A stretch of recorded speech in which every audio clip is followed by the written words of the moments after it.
द्रविडं त्वमेव त्वमेव सर्वं मम देव देवा।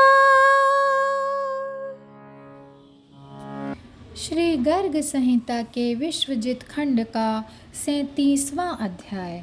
श्री कृष्ण पुत्र भानु के हाथ से हरिश्मश्रु दैत्य का वध। श्री नारद जी कहते हैं, राजन, महानाभ मारा गया। यह सुनकर तथा दैत्य सेना पलायन कर गई।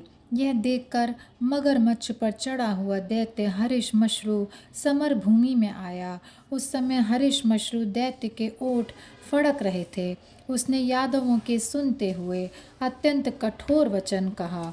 हरिश्मश्रु बोला, अरे तुम सब लोग मेरी शक्ति के सामने हो क्या? स्वल्प पराक्रमी मनुष्य ही तो हो।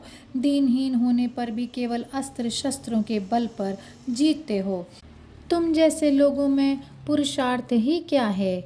यदि तुम्हारे दिल में कोई भी बलवान हो तो मेरे साथ बिना अस्त्र शस्त्र के मल्ल युद्ध करे, जिससे तुम्हारे पौरुष का पता तो लगे। श्री नारद जी कहते हैं, दैत्य की ऐसी बात सुनकर उसके अत्यंत उद्भट शरीर को देखकर सब लोग परस्पर उसकी प्रशंसा करते हुए मौन रह गए। उसे कोई उत्तर न दे सके।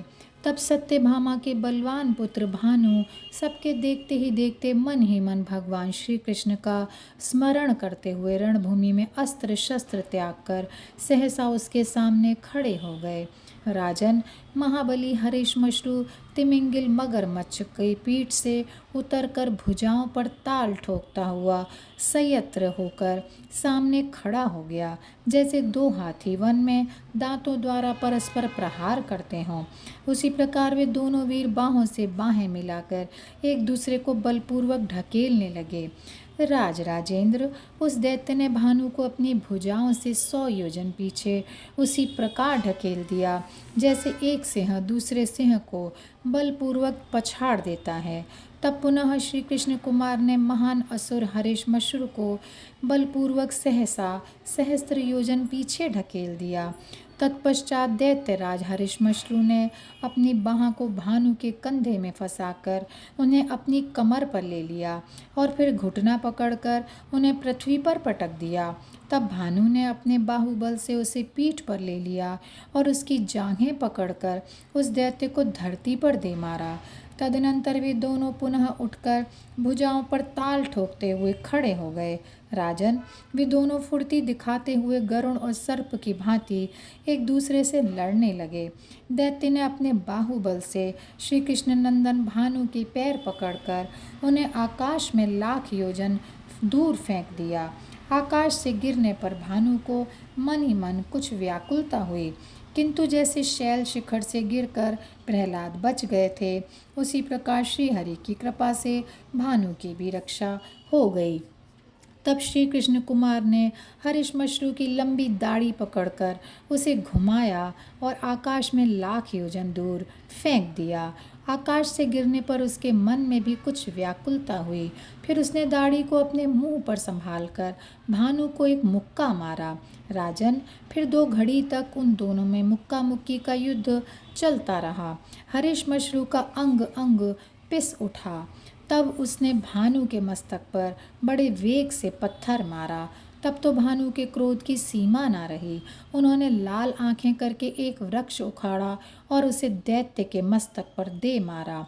हरिश्मश्रु ने भी एक वृक्ष लेकर उसे भानु के मस्तक पर चलाया। उस समय उस महादैत्य के नेत्र लाल हो गए थे और वह क्रोध से मूर्छित होकर अपना विवेक खो बैठा था। उसने एक हाथी की सूंड पकड़कर उस हाथी के द्वारा ही भानु पर प्रहार किया। भानु ने एक दूसरा हाथी लेकर उसके चलाए हुए हाथी को एक हाथ में पकड़ लिया और महादैत्य हरिश्मश्रु पर दृढ़तापूर्वक हाथी से ही प्रहार किया। वह हाथी चीत्कार उठा। दैत्य ने उस हाथी को लेकर धरती पर पटक दिया और इसके दोनों दांत उखाड़कर उन्हीं से भानु को चोट पहुंचाई। इसी समय भानु को संबोधित करके आकाशवाणी हुई, इस दैत्य की मृत्यु इसकी दाढ़ी में है। यह महान असुर भगवान शिव के दिए हुए वरदान से वंचना को प्राप्त हो गया है।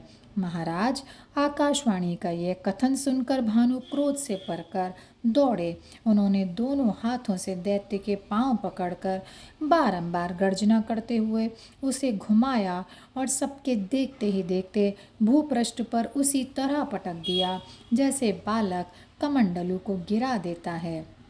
फिर हाथों से बल लगाकर उसके मुंह से दाढ़ी उखाड़ ली और महान असुर के मस्तक पर एक मुक्का दे मारा। नपेश्वर, फिर तो दैत्य हरिश्मश्रु की तत्काल मृत्यु हो गई। मनुष्यों तथा देवताओं के विजय सूचक नगारे एक साथ ही बजने लगे। जय जयकार की ध्वनि होने लगी, सब ओर व्याप्त हो उठी और देवनायक नाचने लगे। राजन, देवता प्रसन्न हो पुष्प वर्षा करने लगे। इसी प्रकार मैंने तुमसे श्री कृष्ण के पुत्रों के परम अद्भुत पराक्रम एवं पवित्र चरित्र का वर्णन किया है। अब और क्या सुनना चाहते हो? और यहीं पर यह अध्याय समाप्त होता है। जय श्री कृष्णा, जय श्री कृष्णा, जय श्री कृष्णा।